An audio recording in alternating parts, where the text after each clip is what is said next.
Toutes et à tous, je suis Marine Galland, je suis coach professionnel certifié et je suis très engagée sur les sujets de la femme.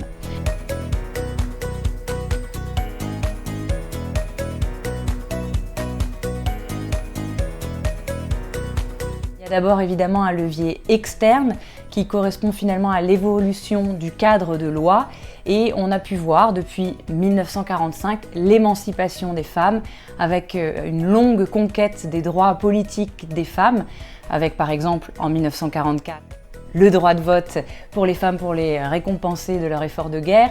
1963, les femmes peuvent enfin ouvrir un compte, travailler et gérer leurs biens sans demander l'accord et l'aval de leur mari. 1975, la légalisation de l'IVG, l'interruption volontaire de grossesse. 1983, la loi Roudy, avec l'égalité professionnelle femmes-hommes. Et une un peu plus récente, 2011, la loi Copé-Zimmermann qui impose des quotas de femmes dans les conseils d'administration et de sécurité.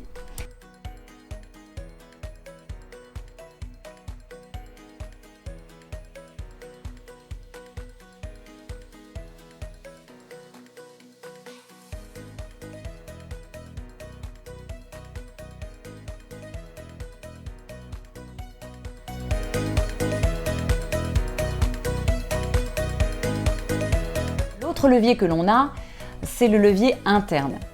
Donc on peut agir pour se développer individuellement, développer nos compétences et finalement le premier volet, c'est de comprendre les mécaniques que l'on subit depuis très longtemps à travers les stéréotypes et le sexisme, les stéréotypes de genre. Vous savez, c'est toutes ces petites phrases qu'on entend sur les femmes sont, les hommes sont, les femmes sont trop sensibles, les femmes n'ont pas le sens de l'orientation.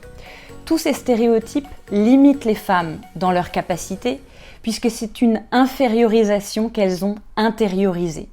Donc il s'agit de se libérer de ça pour être à son plein potentiel. Comment on se libère de ça?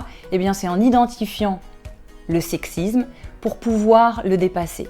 Et pour pouvoir même au quotidien être capable d'avoir de la répartie face aux remarques sexistes. Et parfois elles sont nombreuses et parfois elles sont même cachées, c'est ce qu'on appelle aussi le sexisme ordinaire. Ça, c'est un premier volet sur le levier interne. Le deuxième volet, c'est développer nos compétences comportementales. On a chacune, j'imagine, notre zone de confort dans ce qui relève de l'audace, l'affirmation de soi, l'assertivité, notre capacité à dire non, à prendre des décisions, à avancer, à prendre des risques. Et aussi, évidemment, notre capacité à comprendre l'autre, à l'écouter, à être en empathie, à communiquer, à collaborer et à coopérer. Donc, investir du temps sur soi pour se développer, pour devenir une leader complète, c'est aussi ce que vous pouvez faire.